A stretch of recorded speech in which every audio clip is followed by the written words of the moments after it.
Hello everyone, this is Monami Das.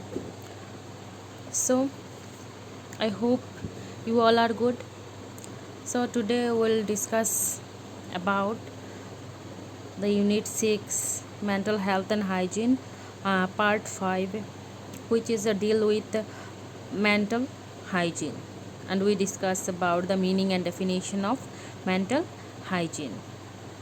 So, মই ভাবিছোঁ যে সব ভালেই আছা সো আজি আমি ইউনিট 6ৰ মানসিক স্বাস্থ্য আৰু স্বাস্থ্য বিজ্ঞান চেপ্টাৰৰ পাৰ্ট 5 যোনটো হয় মানসিক স্বাস্থ্য বিজ্ঞানৰ অৰ্থ আৰু ইয়াৰ সংজ্ঞা আলোচনা কৰিম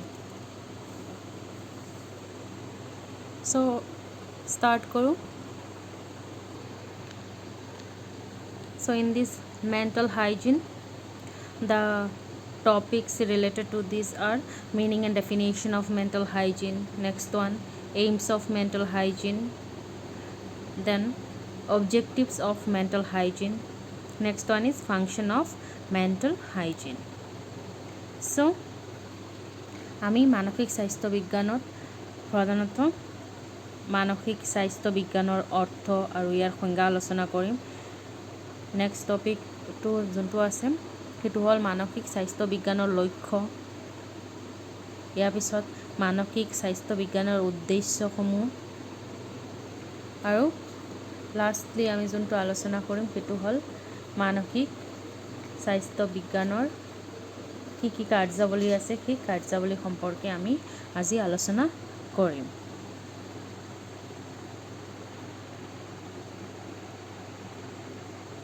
So,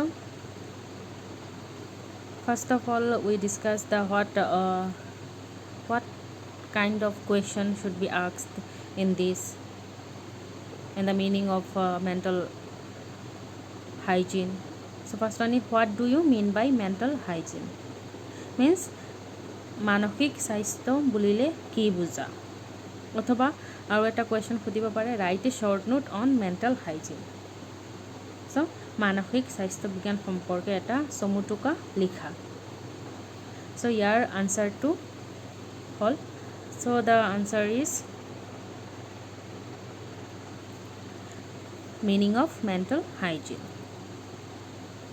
So in generally we know or we discussed that what is the meaning of mental health, what are the characteristics of mentally healthy individuals, role of school, role of family, all the things related to our mental health, which is mental illness and free from mental illness, mental wellness. So here we discuss the mental hygiene. What the mental hygiene mean? First, etymologically, hygiene is derived from Greek term hygiene means of health. So it means to know the technique of preservation of health. So generally it's the mental hygiene or hygiene is derived from the Greek word hygiene, which means of health. Means it means which is deal with the mental wellness and which can help to preserve our health and give the solution how we preserve our health or our healthy mind in healthy body. So মানসিক স্বাস্থ্য বা স্বাস্থ্য বিজ্ঞানৰ ইংৰাজী পৰিভাষা হ'ল hygiene HYGINE এই hygiene শব্দটো Greek ভাষাৰ হাইজিন শব্দৰ পৰা লোৱা হৈছে যাৰ অৰ্থ হ'ল অফ হেল্থ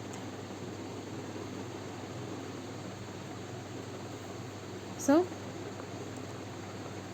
এই স্বাস্থ্য বিজ্ঞানক আমি বেমাৰ আজাৰ বা ৰোগ ব্যাধি বাধা দিয়াৰ বাবে নিজক আৰু নিজৰ পৰিবেষ্টনীটোক পৰিষ্কাৰ কৰি ৰখা প্ৰক্ৰিয়াটোকেই বুজোৱা হৈছে মিন্স আমি যেতিয়া নিজকে পৰিষ্কাৰ কৰি ৰাখোঁ বা চাফ চিকুণ কৰি ৰাখোঁ তেতিয়া কি হয় আমি ৰোগৰ পৰা ৰোগমুক্ত হৈ থাকোঁ। যেনে আমি ইয়াত উদাহৰণ দিব পাৰোঁ যে এতিয়া আমাৰ যোনটো পৰিৱেশ হৈ আছে সেই পৰিৱেশত আমি কি কৰিব লাগে, কৰোণা ভাইৰাছৰ পৰা মুক্ত ৰাখিবলৈ হ'লে নিজকে পৰিষ্কাৰ কৰি ৰাখিব লাগে, খোৱাৰ আগত হাত ধুব লাগে, সেই সকলোখিনি কথা আমাৰ ইয়াত মেণ্টেল হাইজিনে কোৱা হৈছে।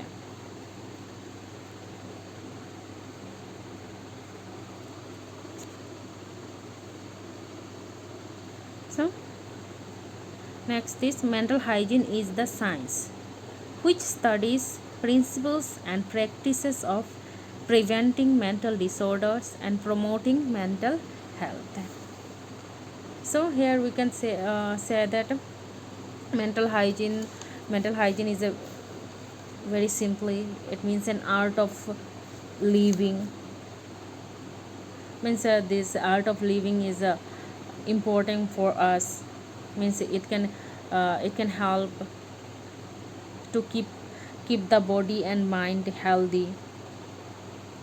So healthy life generally means a disease free physical and mental life. So we can say that it is the mental hygiene or it is a science which can help us to prevent mental disorders or which can help to remove the mental illness from and to promote and mental health or mentally healthy individuals. So আমি ইয়াত ক'ব পাৰোঁ যে মানসিক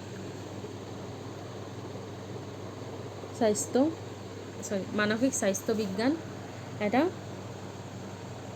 বিজ্ঞান হয় যিয়ে ব্যক্তিৰ মানসিক ৰোগ বা যিবিলাক মানসিক ৰোগ হৈ আছে সেই ৰোগবোৰ হ্ৰাস কৰে বা কমাই দিয়ে আৰু মানসিক স্বাস্থ্যৰ উন্নতিৰ বাবে প্ৰতিৰোধমূলক ব্যৱস্থা লোৱাত সহায় কৰে আৰু মানসিক সুস্থতা ৰক্ষা কৰাৰ বাবে বিজ্ঞানসন্মত আৰু প্ৰণালীবদ্ধ অধ্যয়নক মানসিক স্বাস্থ্য বিজ্ঞান বুলি কোৱা হয়। এতিয়া পৰিৱেশ পৰিস্থিতি অনুসৰি ব্যক্তিয়ে দেহ আৰু মানসিক স্বাস্থ্য ৰক্ষা কৰাৰ বাবে কৰা বিজ্ঞানসন্মত চিন্তা ক্ৰিয়াকো মানসিক স্বাস্থ্য বিজ্ঞান বুলি কোৱা হয়।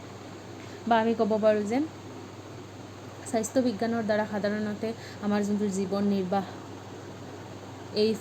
নিৰ্বাহ কৰাৰ কলাটোক বুজোৱা হয় আৰু এই কলা আমাৰ মন আৰু শৰীৰ সুন্দৰ আৰু স্বাস্থ্যৱান কৰি ৰখাৰ বাবে অতিকৈ প্ৰয়োজনীয়।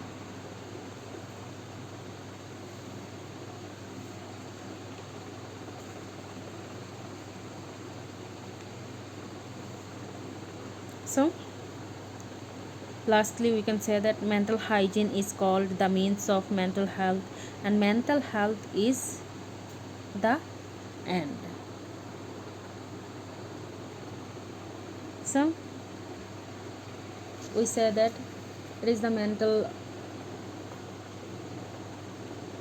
hygiene which can help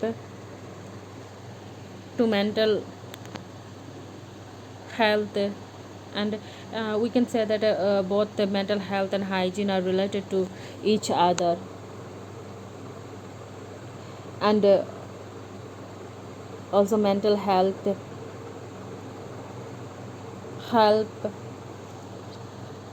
to identify and also fulfill the objectives of mental hygiene and it is a mental health which can attain the objectives of mental health.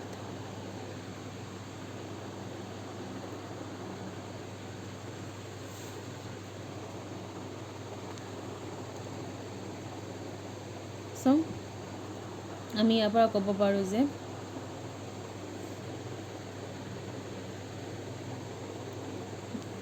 মানসিক স্বাস্থ্য বিজ্ঞানক মানসিক স্বাস্থ্য বুলি কোৱা হয় আৰু মানসিক স্বাস্থ্য বিজ্ঞানৰ পৰিণতি স্বৰূপে কোৱা হয়।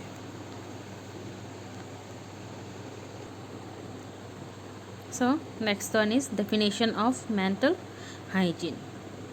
মানসিক স্বাস্থ্য বিজ্ঞানৰ কি কি সংজ্ঞা হ'ব পাৰে বা মানসিক স্বাস্থ্য বিজ্ঞানৰ সংজ্ঞাবোৰ।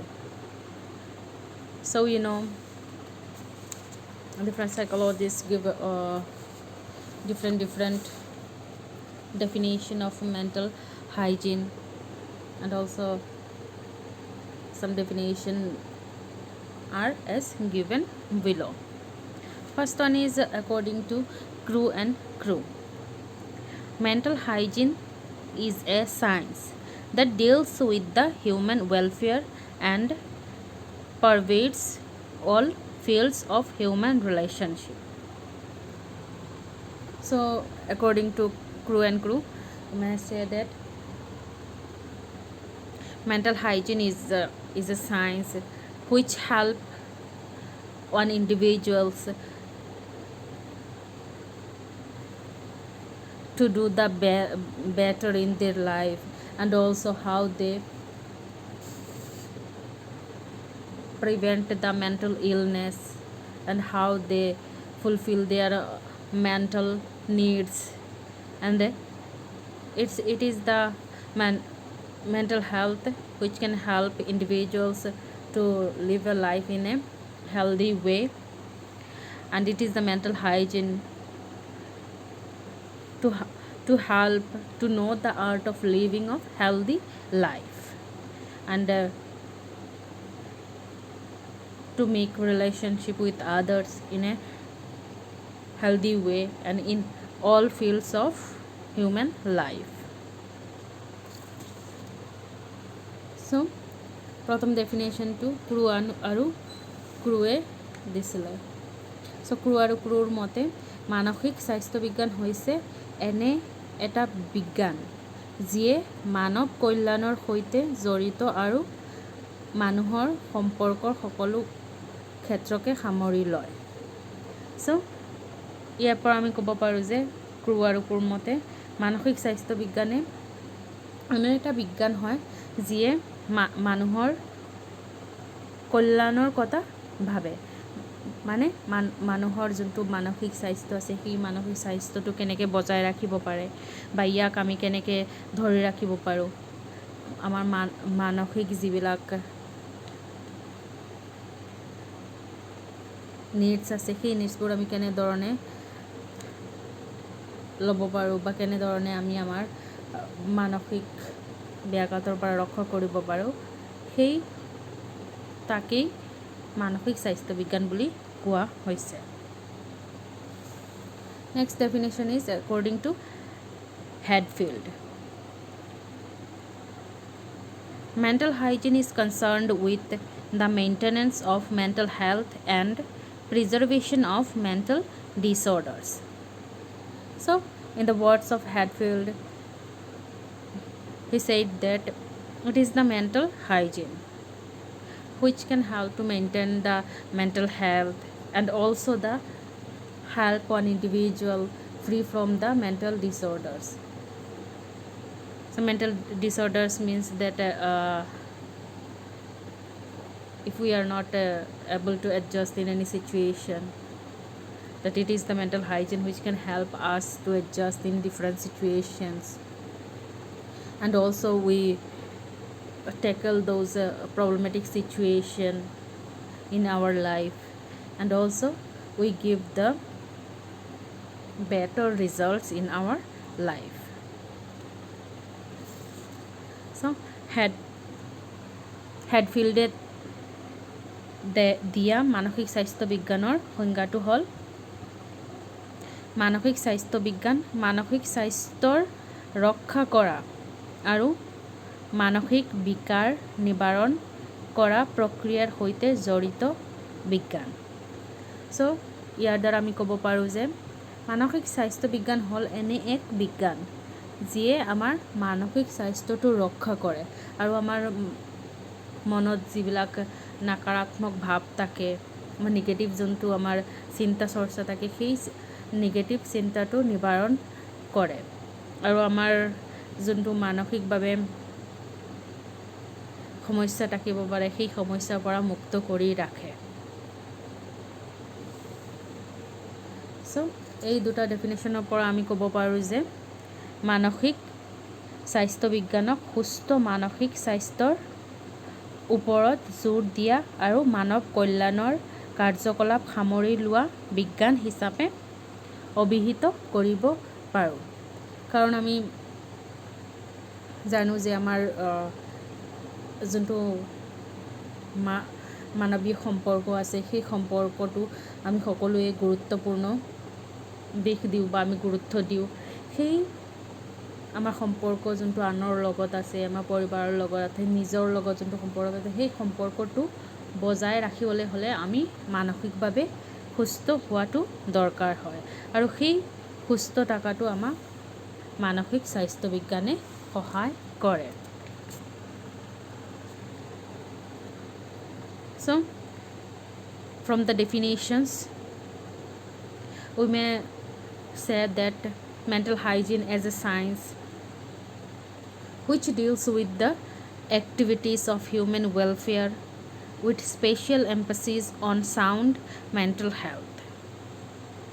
Means it is a mental hygiene which can help us to make our mental health is sound and also the good mental health. And it is a science which deals with all activities of proper human relationship, and we are human being, we always need the good rapport with others, good relation with others. So it is the mental hygiene which can help us sound mental health and also the relationship with others.